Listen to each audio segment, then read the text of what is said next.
Caribbean. There are some differences that exist between the two regions that kind of got combined in the last talk. And this is something, again, that's important to remember and was pointed out by some folks in the audience, that once we start to combine different countries, some of those experiences can wash out other things, like was talked about with the salary.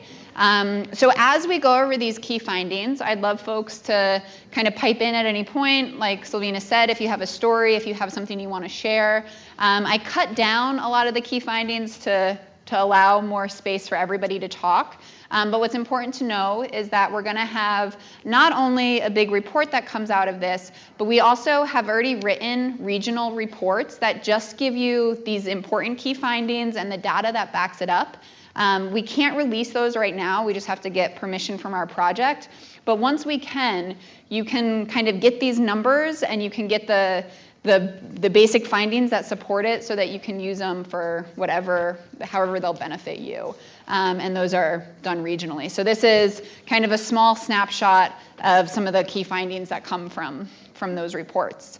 So first of all, one of the things that was unique in South America, but women and men respondents were most likely to select their primary field during secondary school. So this is something that changes regionally. We have folks selecting what they think they're going to be when they grow up at different ages. And in South America, it's seen during, it's for both men and women, there's not a difference, and it's during secondary school.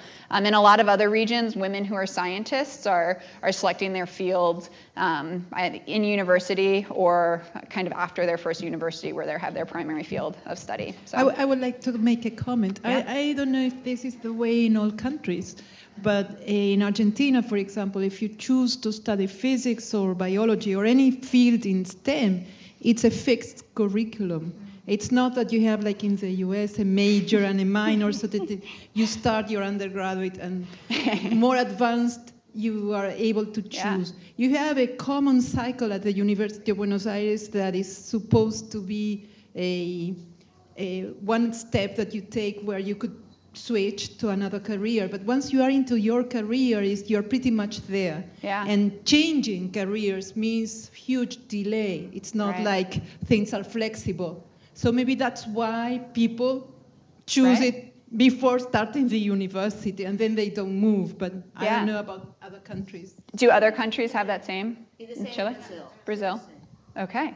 Well, then this finding is not surprising at all. Well, you can always change them. Regional, I mean, it still is significant, and it's still something that's regional. So one of the reasons why understanding that is really important is because people who look at these reports are going to say, okay, what are solutions that we can come up with? And they can say, oh, in Latin America, people are selecting their careers earlier and they're sticking with them, so they must be doing something right, which could be different, because it could just be that it's too hard to change. So maybe you hate what you chose, but it's too hard to change. So that's not a solution. It's not a model. Or it could be. It could say more women are succeeding in this field because they're pushing through it. And if they don't, they're in trouble. So that's the type of really important information for us to have so that we can come up with real solutions. So another point was that women were more likely than men to say that they were supported by their parents during their university degree. So this is something that we talked about before, but what we saw is that the majority of women said that their parents were encouraging and supporting. Is this something that folks kind of see in their own experiences? Okay. One thing when account we had yesterday or the day before, it was a woman who was saying that her father was more influential than her mother because her mother was too busy doing housework and stuff like that. Yeah. So that's something that you may want to discriminate in the future. I don't know. Yeah, we'll talk about the role of mothers in a little bit. In our country, this is many times there is the first generation in the university, and the parent try to pay because they are the goal of the family. Yeah. Yeah. All right. So women were less likely to say that their employer treats everyone fairly and that their coworkers were respectful of everyone. So this was something that we asked the difference between men and women, and consistently, women were having more problems in the workplace. Women were also less likely than men to say that they received enough funding to conduct or present their research in the workplace. So in Latin America, more so than during the university experience, where we really saw the gender gaps, in South America, where we really saw the gender gaps were in the workplace itself. So even once you get there, there's a lot of discrimination and gender differences. Are there any reactions? Let's see if I understood. Yes. So when you discriminate between Latin America and outside of Latin America, you're saying that the woman here believes that there are more discrimination? No, this is just in South America. It's all in South America. Yeah. So in South America, there was high levels of discrimination and resource problems reported in the workplace, even more so than at the university and doctoral level within South America.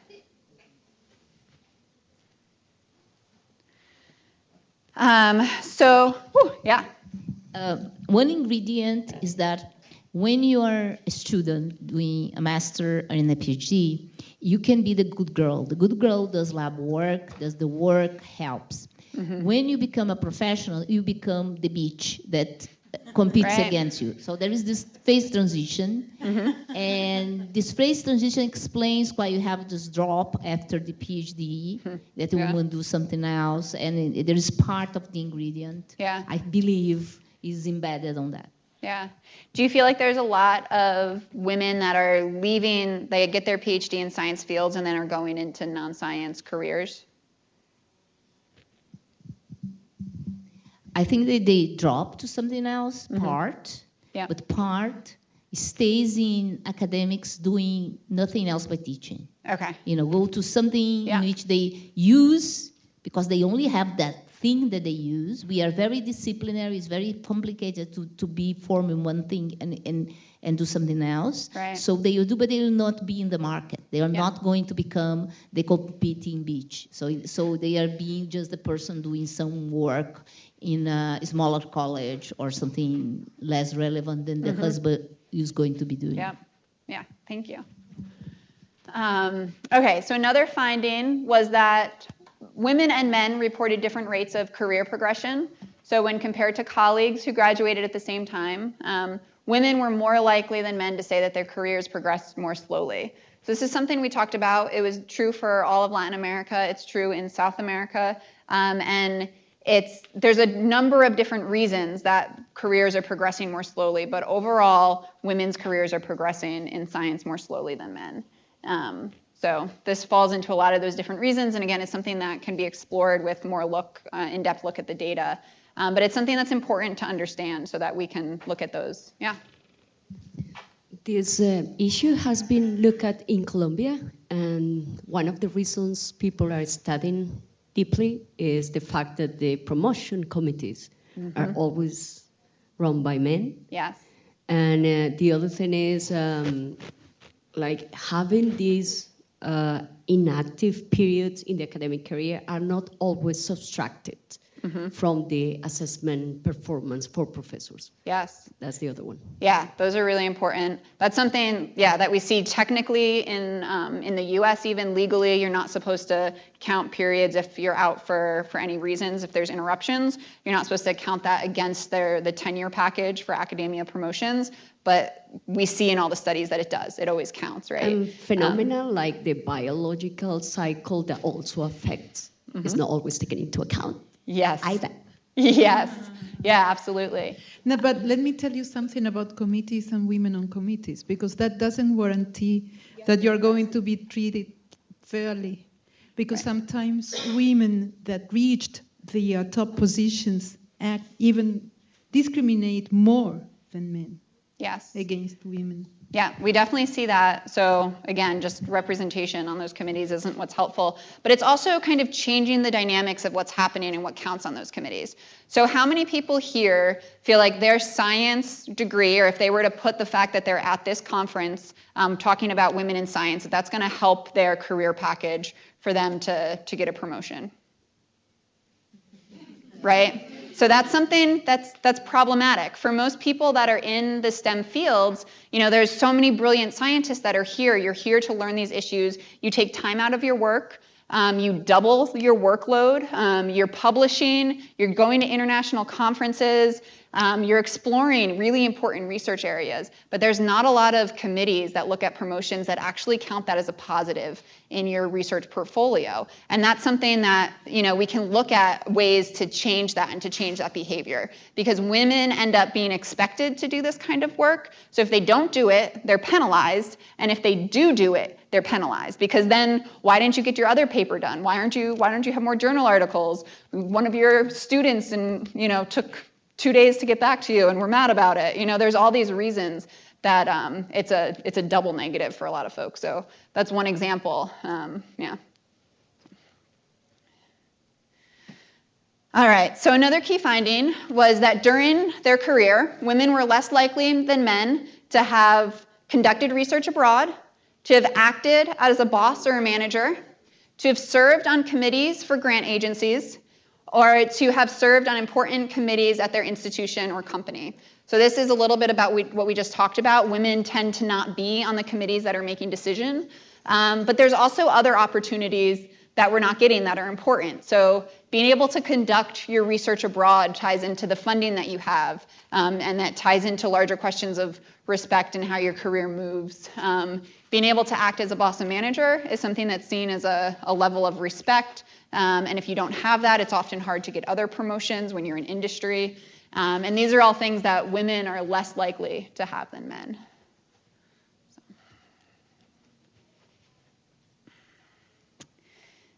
Women were more likely than men to say that they felt discouraged because of research, funding, interactions with colleagues, workplace environment, personal life, and family obligations. So across the board, which we talked about before, this is something that we talked about in Latin America and in South America. We're seeing those same trends where women are significantly more discouraged across all the fields. This isn't something that we see in all the global data. It's not something that's consistent, but it is in South and Latin America. So it's something for us to understand for this region. Women were more likely than men to say that they personally encountered sexual harassment at school or at work. So again, this is something that the numbers aren't dramatically different than what we saw for Latin America. This is a trend that we see globally, that women are the ones who are dealing with sexual harassment, encountering it, experiencing it, seeing it, both at school and at work. All right, so these are all kind of the South America ones, and then I'm going to move into a similar subset of some of the key findings for the Caribbean and Central America. Does anyone have any comments or questions about South America before we go? Yeah.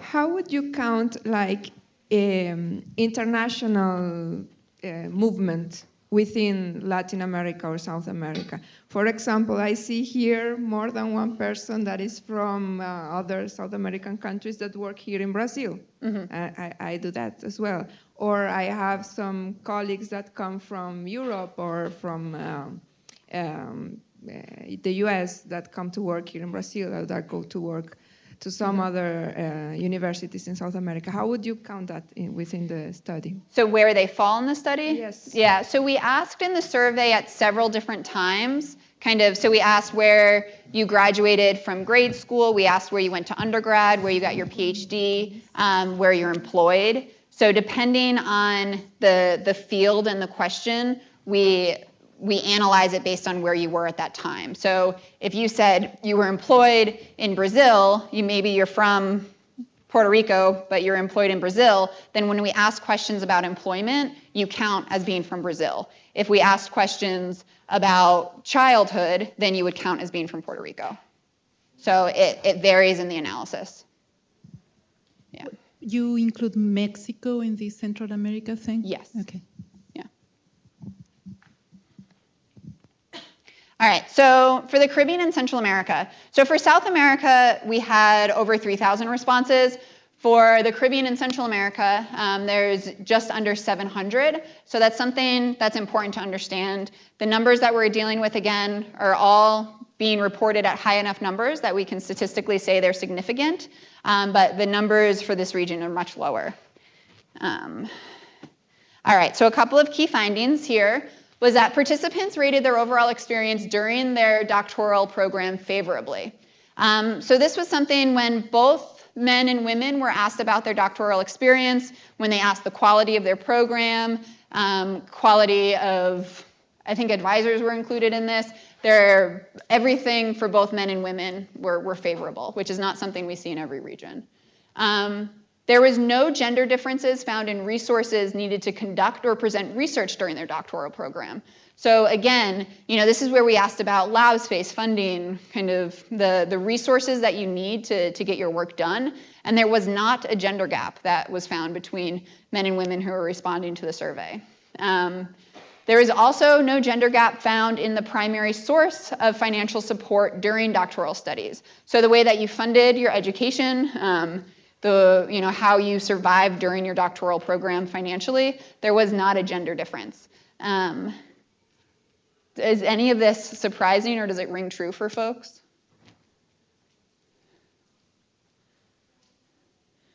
So this is Central Americas, which includes Mexico.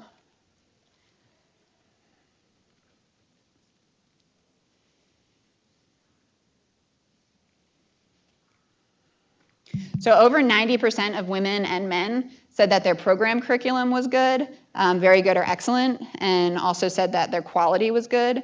And over 90% of men and women said that they had positive relationships with their advisor. So this was something that was different than what we saw in South America, 90%. How is the size of your... That's what I said, there's about 700 total participants. For this? Mm-hmm. It's about perception, right?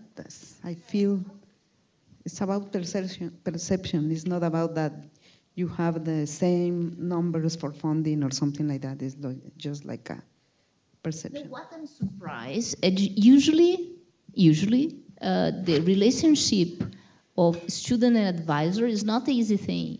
For the majority to say that's good, this really a surprise. They might be doing something, right? Or they might be so embedded in a domination, right? Like well, Stockholm effect. Stockholm. There's something like that. Right. You fall in love with the person that abuses you, that they don't perceive. I'm very shocked. For me, it's shocking. Yeah. Yeah. Does it surprise you as somebody coming from Central America? Or no? Okay. Yeah. Question? Yeah, so this is something that luckily we'll have some qualitative that we can look into for this region to see what are we hearing. Is it just that there's low expectations, or are folks feeling very positive about these experiences? All right, some more findings. So women were more likely than men to say that their work or career changed significantly after becoming a parent. So, this is something, again, that we see kind of across the board in most regions, unless you are fortunate enough to live in parts of Europe where there's a little bit more balance between the support that's given to both men and women. Okay, approximately 50% of women and men said they felt discouraged about their field because of workplace environment. So this was something that was surprising to me, that there was not a difference between women and men in workplace environment. So in almost all areas, because that talks about climate and the way that you're treated in the workplace. It's the resources that you have, all of those things can kind of fall into how people talk about workplace, and there was not a gender difference. So that was something that was a surprise finding for me. And then 75% of women and men said that they felt discouraged because their field lacked funding. So this is important to understand because it's just really high for both men and women. Nobody feels like they have enough money to do the work that they want to do. So there's not a gender difference, but it's because the numbers are very high on both sides. And that's something that's that's important to understand, because that number of 75% for discouragement about funding is larger than a lot of other regions. So women feel more discouraged in Central America and the Caribbean than women in a lot of other regions, but it doesn't show up as much because men also feel very discouraged. There's this belief that when you have this lack of funding so extreme, like we are facing now in Brazil, right, fighting for women is a secondary type of fight. You have to put everybody together to fight for more funding. Right. And because everybody is so miserable, you feel that your miserability is equal to the Right. Yeah. So in that sense, you don't feel it. Yeah. Yeah. So that's one of the things in the US, we actually see that men say they have less access to funding, which isn't true. Men are getting much more of the funding, but they're feeling like it's not fair and they don't get enough.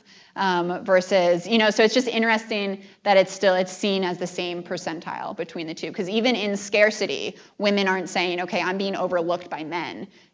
Both men and women are saying that it just doesn't exist. Okay. Women were more likely than men to say that they have personally encountered sexual harassment at school, at work. And then 15% of women compared to 5% of men said that they witnessed sexual harassment happening to somebody else. So again, this last one is an important finding that I like to highlight. And we talked about it already. But witnessing sexual harassment is something that unfortunately most people in kind of academic settings have probably seen and have probably witnessed. And there's not a lot of awareness about what it is, what to do if you're witnessing it, to the point where people don't even understand that they've seen it. So I like to bring this one up because while there is a gender gap, 15% is still pretty low for the reality of the amount of harassment that's probably occurring. And it's a place where hopefully we can start to work on best practices to kind of shift some of that behavior. Yeah. I have a comment, and something similar appeared before, that it's when we compare how women feel in the environment, the workplace, that is similar to men, but they are more harassment. Yeah. So this is strange because we are being a harassment, and we say no, the workplace is okay. Yeah. Yes, absolutely.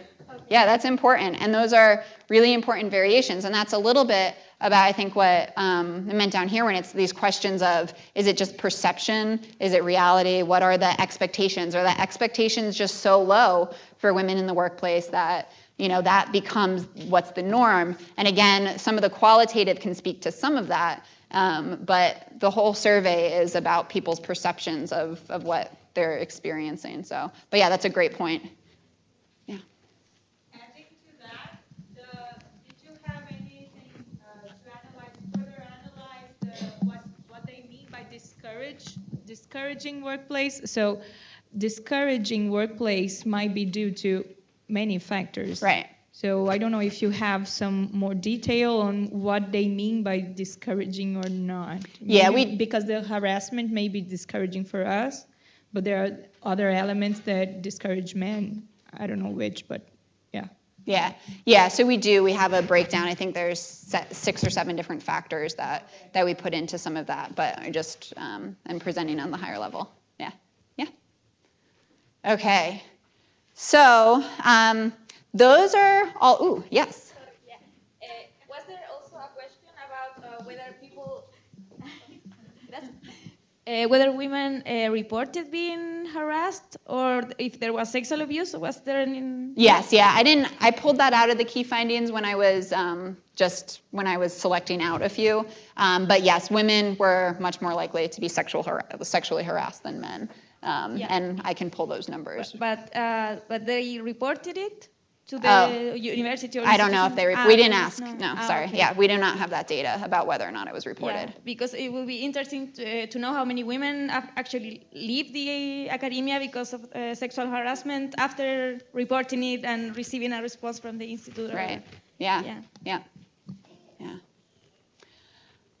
Okay, so those are the slides of the main key findings. Like I said, we have pages of key findings from all the different regions and the data that support it, and hopefully we'll be in communication with the organizers here, so when that stuff is available, people can get access to it.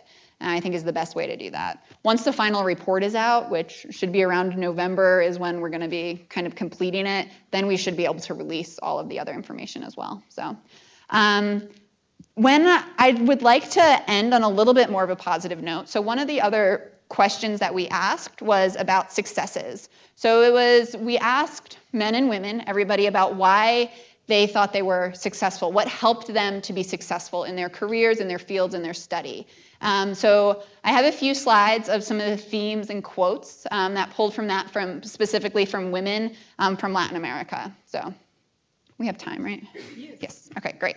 So this is something that came up before about the question between mom and dad. Sorry, that should say mom. I was just editing right before.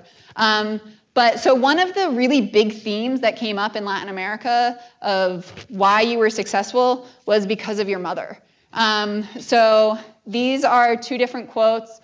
One was support from my mother and the benefits of having gotten a scholarship for my doctoral studies.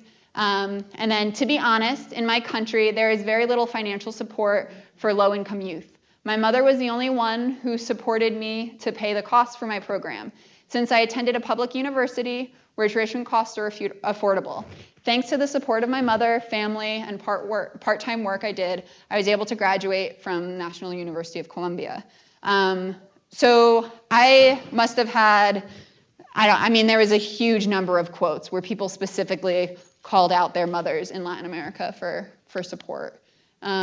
Here's another one. Financial and emotional support delivered by my mother, encouragement and friends, and access to therapy. So that was someone in Brazil in mathematics. There was also a lot of talk about support kind of on a larger level. So familiar support, support from friends and older colleagues, self-motivation, emotional support from parents and siblings, talking to classmates and teachers about what came next, becoming active, understanding workings of the school. So people had a lot of different networks, whether it's family, friends, or kind of networks within colleagues and community in your school. But having those networks makes a huge difference in whether or not you succeed. Another one was hard work. So this is something that we saw in the quantitative numbers. Hard work came up pretty high as why people, kind of self-motivation and hard work. So there's a lot of quotes that back this up. I just pulled one, but my enthusiasm for moving forward, doing internships, and studying at the same time. So this is somebody who's like, I had to do it all. I kept moving. I was motivated. Classmates and friends. So I'm still at the early years of my career, but one of the main advantages is being fortunate enough to have classmates that love physics as much as I do and that are supportive of each other, because we know that eventually we'll be colleagues and that science is teamwork effort. So this was a physicist from Mexico. This was a really lovely quote and something that was really encouraging to see coming from a female scientist, because we do see that there's often less support networks, less study groups, less academic support networks through friends and colleagues at the university level for women. So this was nice to see. Success also was through having access to resources, and those resources can look like different things. The top quote was the opportunity to have done research in the field of biotechnology during my undergraduate degree. And then the second one talks about family socioeconomic status that enables me to concentrate fully on my education. So this is somebody understanding that because they had the resources from their family, they weren't worried about other pieces, they were able to succeed. But sometimes it's also other research experience or access to other resources within your degree that helps. Success also comes from having a supportive advisor or having an experienced advisor. So here the first quote says, I had a very experienced PhD supervisor. I started my career at a new university, which invested in research in the early years. I've always submitted proposals to all possible grants. So one of the things here is when they talk about proposals and the work that they do, they put that on themselves, but a lot of times understanding how to write proposals, knowing where to submit them, feeling confident to submit them can come from having a good advisor. So you have to look at kind of the full family of those types of experiences. This, again, because the advisor was just a piece of the puzzle, but they said, I had support from my parents, research summers, and having excellent advisors during my education. I would like to ask Lilia, what are those research summers? Is Lilia?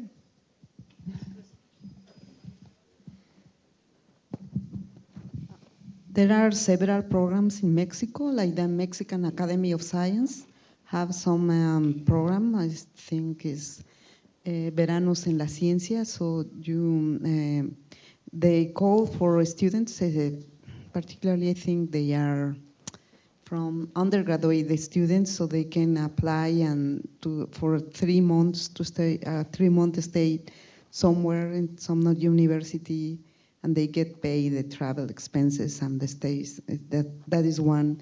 There is another one, the Delphine program, also similar to this. So, and also my university, for example, they have a program for high school students who can work for a while with some professor in the university. So it refers to something like this.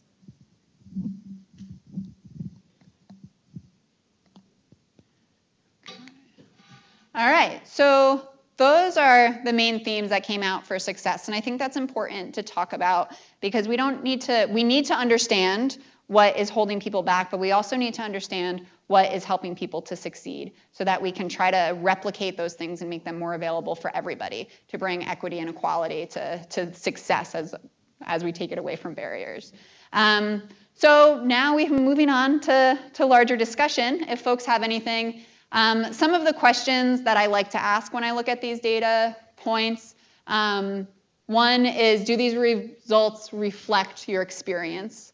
I also like to think about if anything surprises you. Does anybody have any questions or reflections, kind of thoughts about the data set? I know we've been able to talk some, but yeah.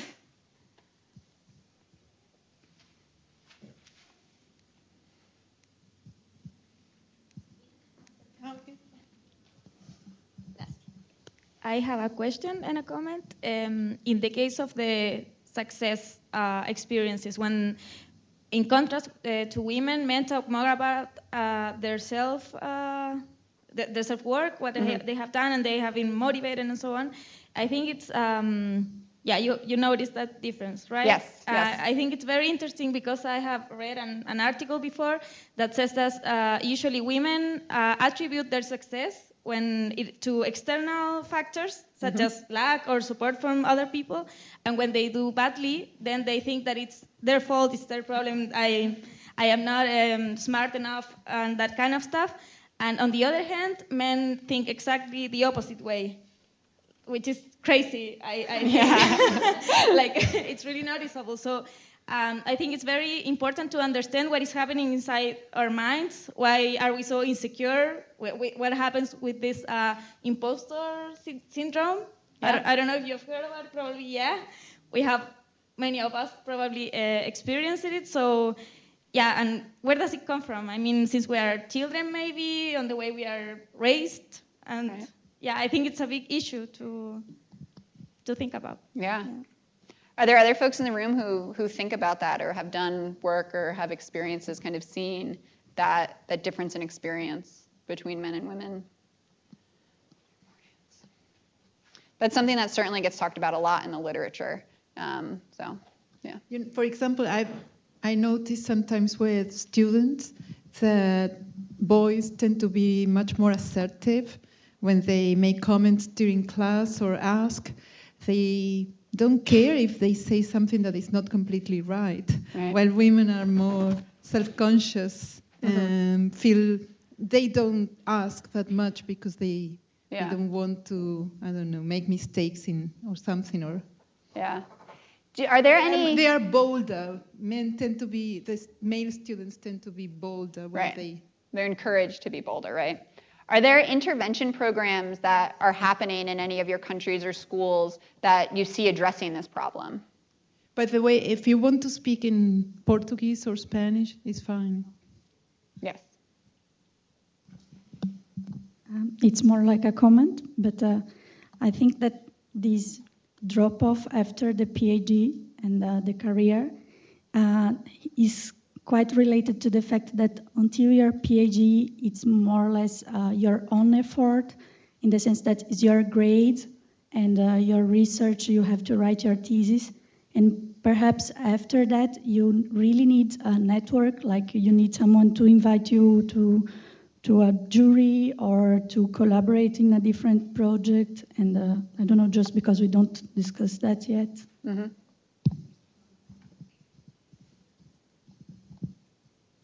Yeah.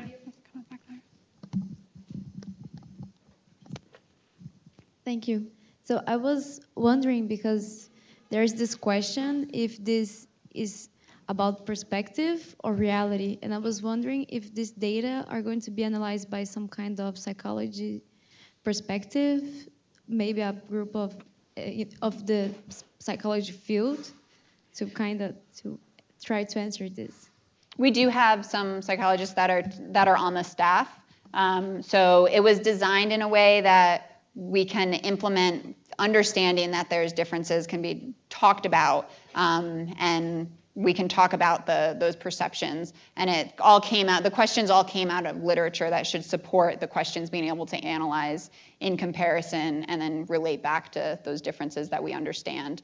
A lot of the differences that we don't understand are lost, right? So that's also part of the reason that it's really important for kind of local knowledge and people who have that to be getting their hands on the data and looking at some of those things. But yeah, it's all the ways that the questions were written all come through design with cognitive science and that work. Yeah, thanks.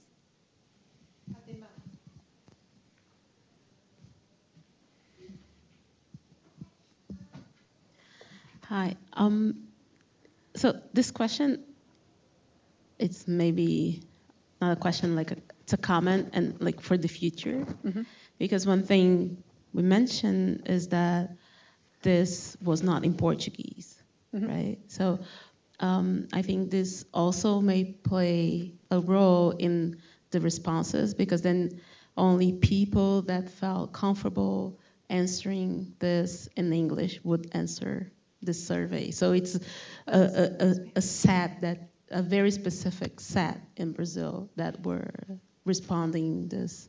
Yeah, so I think most people would have probably had it in Spanish in Brazil. So we did have it in 7 different languages, I think. I think that's important. And there's a lot of important limitations. So we only ended up doing the UN languages plus Japanese, I think, based on, because the Japanese Physical Union sent it out. And hopefully we'll have more participation in the regional meetings. We had 2 people from Brazil at the regional meeting who both said that it was okay to have it in Spanish, and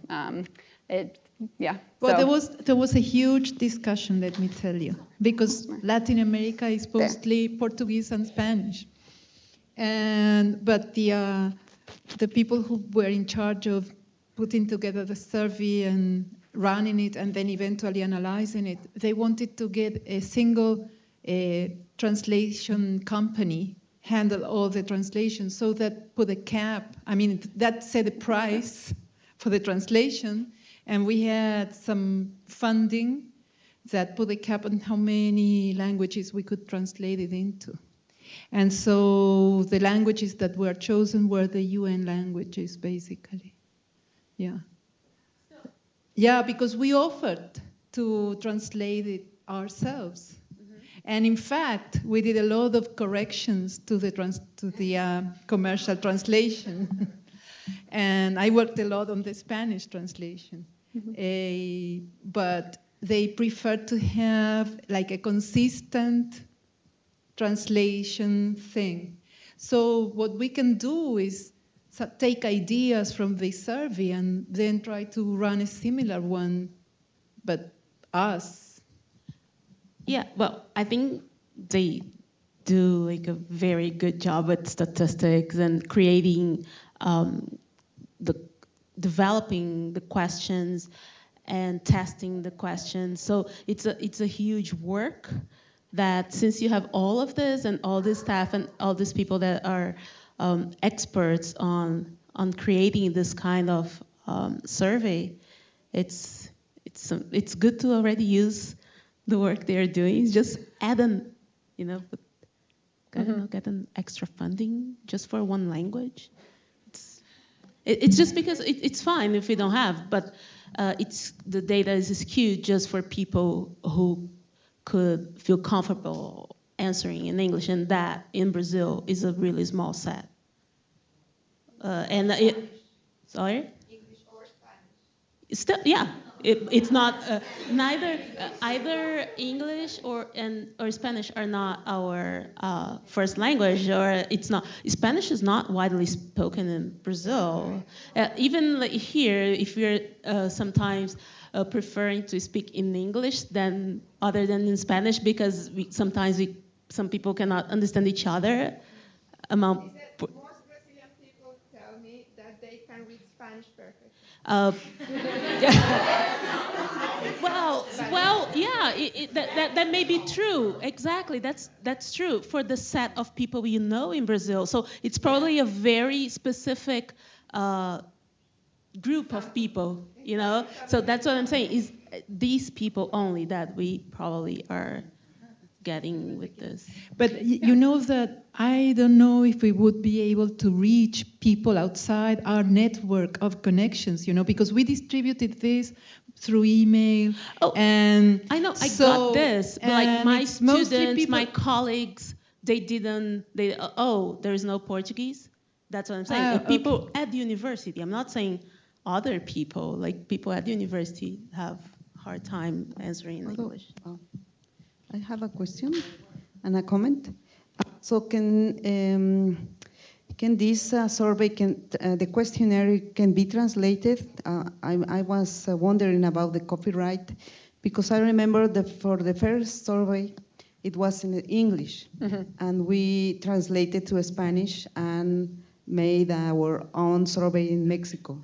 So this time, and we asked the AIP, if this would be fine with them, and they said yes. So this time, could it be? So the survey instrument isn't owned by AIP, it's owned by the project. So there's a leadership team that makes decisions about that. My hope is that the survey instrument is going to be completely available online at the end. That's the goal, so that people can pull from it. The thing that's really important when you're talking about translation, and the reason that we used a single translation company, is because changing a single word even can change the entire meaning. So even when we look at studies that we do over time, if we change, if you change the way that you say gender, and it was male, female before, and now you say woman, man, that can change the entire results of your survey, because it's, in theory, it's the same word, but it could mean something very different to somebody else. And that's something that, that's kind of a, maybe not the best example, but with any single word that you have, if it's not a perfect translation, then you can't compare between the two languages. You can only talk about it in your language. So that's something that is certainly a struggle for doing global work. I think it'd be, it could get translated into Portuguese and then could be used to understand the population here in Brazil. But we'd have to work on a different level if you wanted to be able to compare that to the results overall. So those are just important considerations to make. But yes, the instrument should be public at the end of it. And it's something so what Lillian is talking about is there were 3 versions of this survey that were done in the past for physics that weren't out into larger sciences. This is the first time it's been larger sciences, and the instrument has changed because of that. And some of the questions have remained over all of those iterations, and a lot of them have changed. But yeah. Just a opinion about this question about Spanish and English language. I think that in Brazil we very often say that we can understand Spanish from people from Latin America, and this is true, we can understand, but I personally absolutely feel uncomfortable to answer something in Spanish.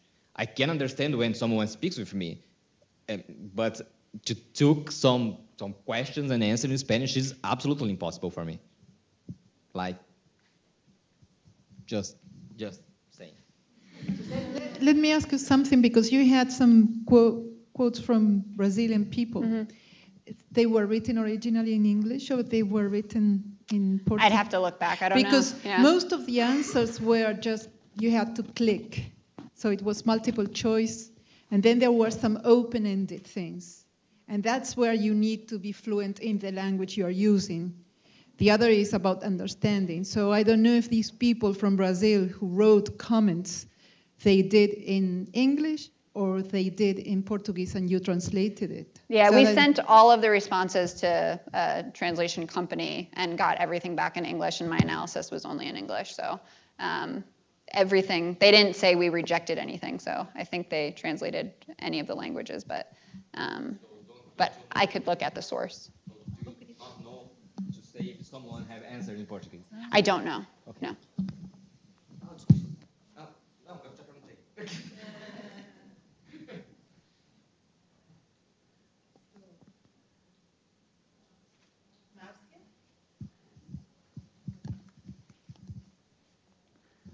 You know, people are discussing about redoing the questionnaire, but I think it would be much more useful to wait for the results, to refine the questionnaires with the questions that we are in there. For instance, for me, the only real surprise was the result that women in Central America didn't find any problem during the master, postdoc. They love their advisor, and maybe refine this to understand this, or it would be interesting. You see, to go through things and bring new questions to identify, to refine, instead of repeating something that we already have some results, to start from those results and try to identify issues that were not so clear with the previous questionnaires. But I have a question that's not related to that. And my question, how do you succeed to have answers? Because I'm saying I have a questionnaire in Portuguese that I pass in my university about harassment, and I just have 10% of the students answering the question. I have 40% of the professors, and I have 40% of the workers, but I just have 10% of the students. Mm-hmm. What's the magic for the young people to answer this type of thing? I wish there was magic. Harassment is probably one of the hardest topics to get folks to talk about. And like I said, in this survey, we don't have an overall population that we were going out to. We don't know the big number of how many scientists there are in the world. So we don't know what percentage of scientists we got, but I'm sure it's pretty low. All we know is that we have numbers that are big enough for us to report them out in an ethical way and to be able to do comparisons between them.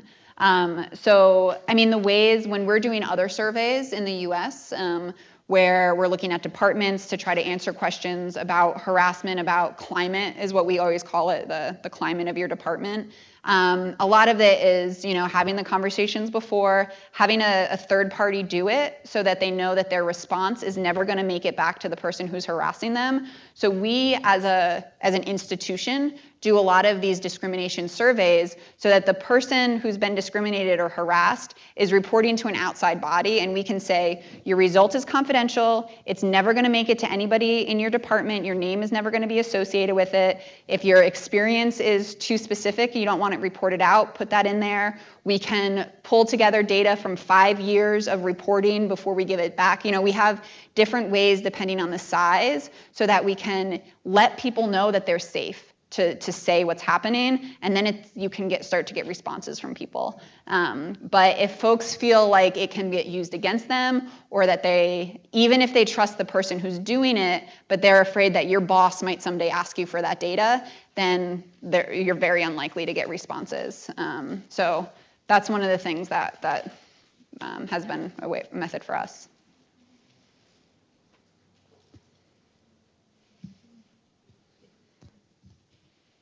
Could it be that with another support, like an app or something, you would get Would it be easier or more appealing? Well, at least you could answer on the phone, I think. I didn't try. But I mean, maybe having an app or something different that is more commonly used by... Yeah, so the way that this survey was programmed, it could be answered on smartphones. So it adjusts sizes and alters so that you can answer it on your phone. I don't have those numbers off the top of my head, but we could say how many were smartphone versus how many were answered online. And that's something that we're consistently seeing. Part of the problem is that for folks who are responding on smartphones, they're unlikely to get through an entire survey of this length. So we do try to encourage for these longer surveys that they're happening on desktop computers. We had a process so that folks could leave and then could come sign back in to their own results so that they didn't have to do it all in one sitting. We did try to minimize it, so stuff that's missing from this survey is because we cut out probably 2/3 of the questions that we wanted, because if you have it too long, then nobody answers it. People just drop out. So you're always battling with what's best to do. But yeah, so it could be answered on a phone, but we didn't try to encourage that too much because it's hard to get more than 6 questions answered on a phone based on the research. And but now I remember that in Bogota, Alba was suggesting that we could have like a survey hour or something in the institution so that it would be like, you can stop working, taking classes, whatever. Now you have time to fill out the survey. But some people were against that because, I don't know, you would be going to a computer to type in, sitting by another person also answering the survey. I don't know if you would feel private and safe or whatever, but giving a space and time for people to answer the survey maybe help you get more answers. I don't know. We didn't do it, finally. Did you? No. I engaged a few group of students because that was more like, I don't know, when you have to do things individually, it takes effort, but when you see someone who is behaving properly, you just follow. Yeah. It works with the students, not with colleagues.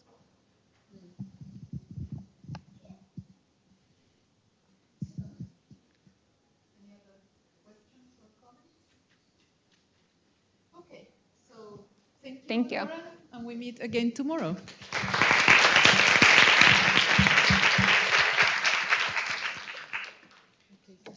Someone forgot this the other day. I don't know if... And did you find the pen drive? There was a pen drive? Where is the pen drive? I don't know. Maybe in the bottom of all this mess. I don't think so.